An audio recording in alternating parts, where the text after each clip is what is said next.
it showed to be one of the more powerful alliances that the show has seen. Yeah. And that just makes me feel so proud because I was like, we really we really had each other's back on that. Real quick, Y'all just don't even know. You do know the impact that y'all have created in this alliance and seeing this play out on TV. Let's take it back to the beginning when the alliance first started. How did we get here? And do you feel like it was easy to convince each other to create this team? I will say this, at least honestly for me, I definitely wanted an African American winner. Me. I wanted to be that winner, you know? I wanted you too. And I saw 5 other people. I was like, hold up a second. Oh, we about to win. And what I love about it is it was just, no one even had to even ask a question to see us all be able to get there and make the end and make the personal sacrifices that we had to make and have our ups and our downs and our journeys. Everything was completely worth it. Completely worth it. What challenges did y'all feel like y'all were facing as this alliance? We're six different Black people, but we're all very different. Like it's 6 different shades of Black.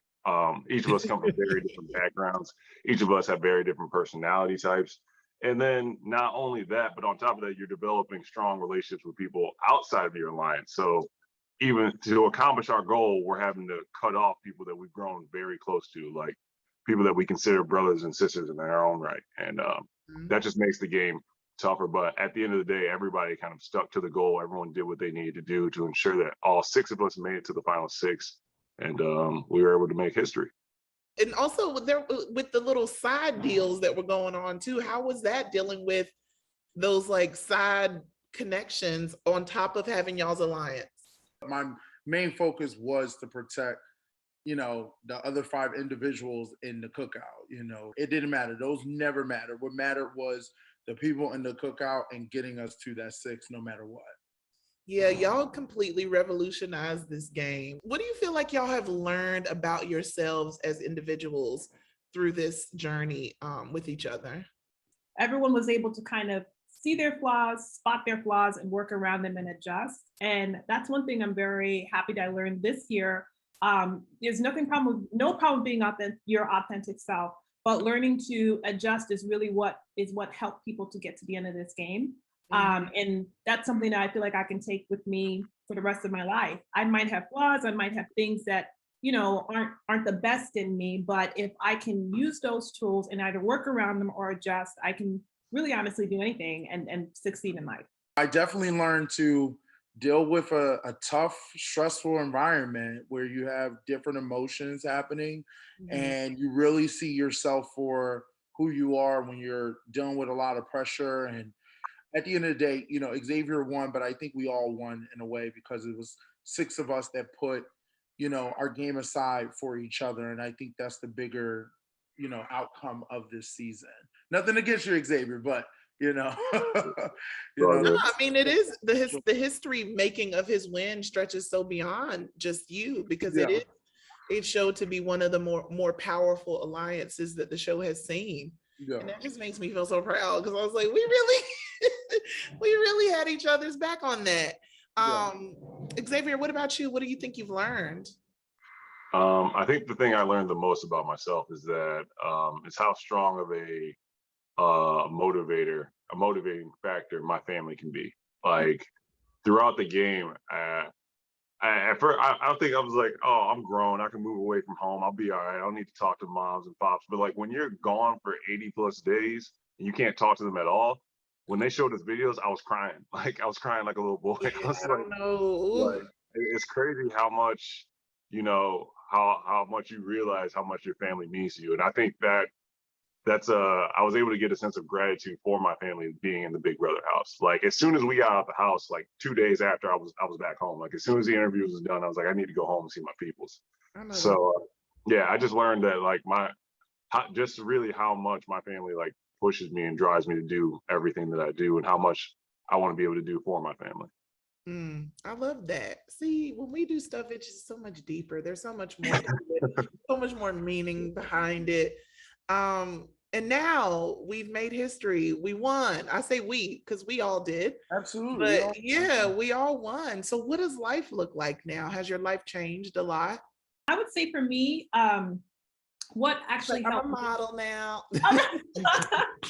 You're a model. She's been a model. Here's the funny thing. I actually spent some time in LA after, and I could have extended and stayed more, but I just felt like I really, really, really need to go home. And being surrounded by my family, being surrounded by my community, being surrounded by support got me back to Aza and myself.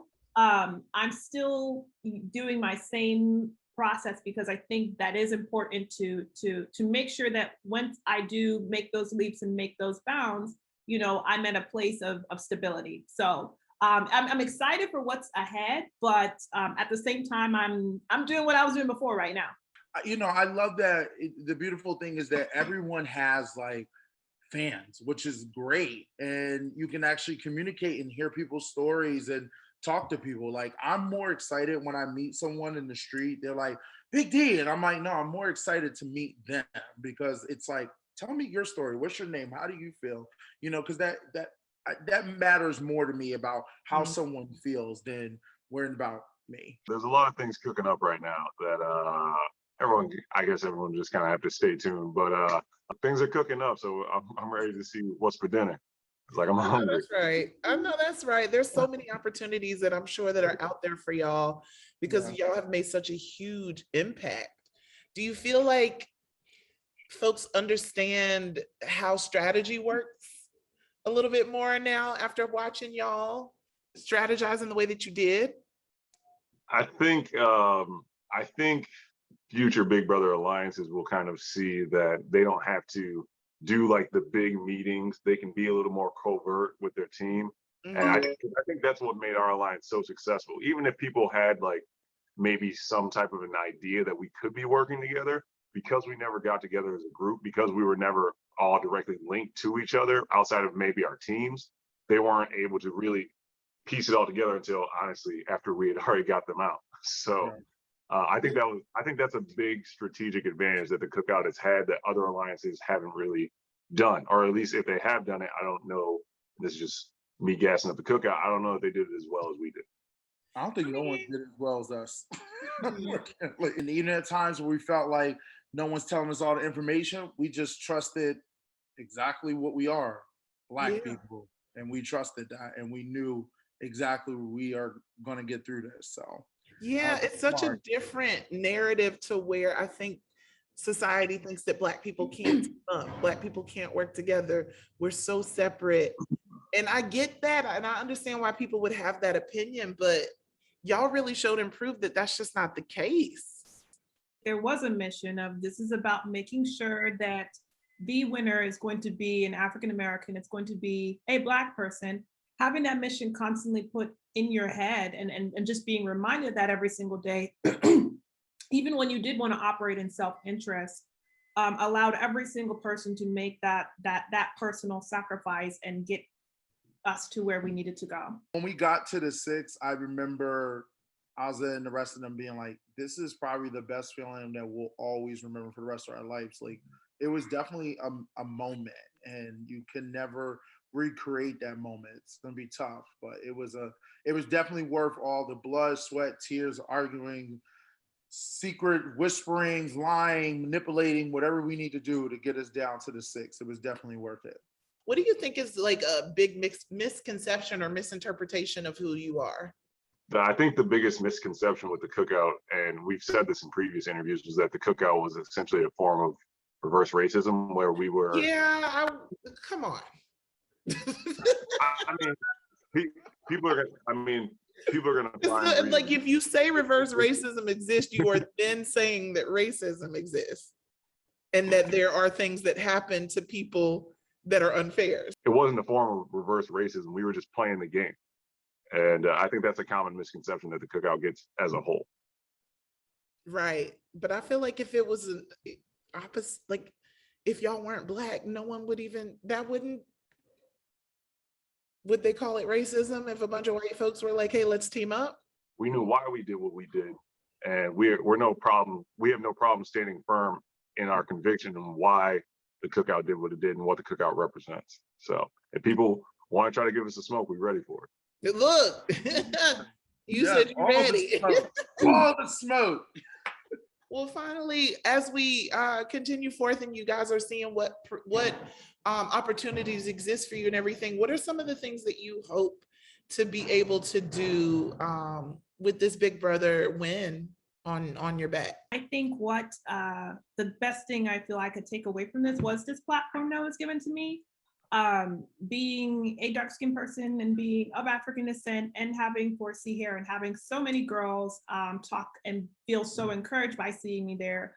I really want to work on how I can use this platform to help young girls. I really want to work how I can use this platform to go possibly into ministry, which is something I've been thinking of doing for some time. With this platform, what I love is that I can be myself and help people.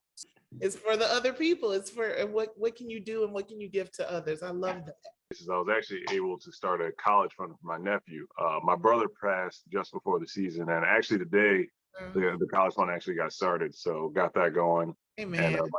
And my nephew should be taken care of, which was a big goal of mine coming into the season. There are several cancer organizations I plan on donating to, just because it's been something that's affected my life drastically. I mean, it's taken every single one of my grandparents, unfortunately. But the Prevent Cancer Foundation, the American Cancer Society, I plan on making donations to both those organizations. Just because when you have the platform, when you have a little bit of financial help now, you can do more things for other people. And I think if you're in a position to where you can help others and you don't, well then why aren't you? If you have that power, you have that ability, and now it's the time to show it. And that's what I plan to do. Not only that, but the platform that Big Brother has given not only myself, but Aza, Derek, Tiffany, Kylan, Hannah, it's given us all platforms to show young Black boys and Black girls hey, you can be successful without being kind of the stereotypical success that society has placed on Black people to achieve. But you don't have to be a phenomenal athlete. You don't have to be, a great rapper or a musical artist. You can be successful in all these other avenues and make sure that all these young Black people growing up define success in their own way, not what society has defined success for them. How did y'all choose who was going to be the one? Was that a tough conversation? We didn't want to win. We all wanted to be the one to win. Right, because I'm well, that wasn't no. We didn't say all going for it, but we gotta give it to one of us. Everybody, listen, when we got down to 6, we all wanted to win. We all looked at each other look, that's what I'm saying. This is about to get really bad now. Yeah, ooh, I was rooting for you, but now we gotta fight. Yeah. Pretty much. So how did that work out? Was it just we'll leave it up to however it works? People made deals. So people made multiple deals. Okay, so I still gotta watch that. Okay. I took my deal seriously with these bras right here. Okay. I couldn't really I felt like I was gonna be the first to go. That's what I honestly felt. And I was like, how am I gonna be able to get to the end? I don't know how I'm gonna be able to get to the end. And this girl right here, Big D, he kept on telling me I'm gonna take it as long as I can keep you. I'm like, what the heck? What is he talking about?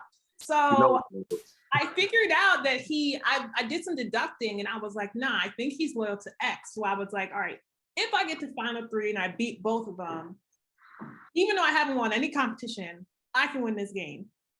And I proposed that final 3 to them. I don't know how long they took that seriously, but I took that seriously. No, we took it seriously. I was loyal to that, and I knew, but a lot of people in the 6 were making deals with each other, but it really just came down to where people's loyalties lied. Yeah. And as people won HOH and took people out and things like that, that's how those numbers went to us being in the final 3, and then the winner, we duked it out. Yeah. Things could have been completely different. Things could have been completely different if, because Kylan and Tiff were close. They were gonna ride all of us out. Right. So for us, it was thank God Tiff had one conversation that just worked in our favor, and then it was Kylie, you need to get her out, man. You gotta you gotta get her out. And it just worked. It just worked, and it was just a domino effect. But we definitely knew that, it was me, Ozzy, and Xavier, and the three. We knew that. We knew it was gonna be that. We were looking when they came to, so Tiffany came up with the master plan that helped the Cookout get to the final six.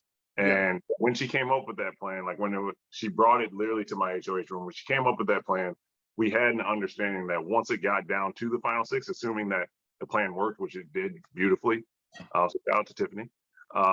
When it did work, at that point, it was just kind of like every person's game. It's an individual game at that point. Do what you have to do to end up in that final chair. At that point, for all of us, we could play Big Brother for our own individual game. And that's just kind of what we did. And then it was literally just let the best man or let the best woman win. Yeah. And that's just kind of how it went down. Yeah, I love it. I love that y'all did not go in there deciding to change the world, but you did. I do. You absolutely did. Well, thank you so much for giving me y'all's time today.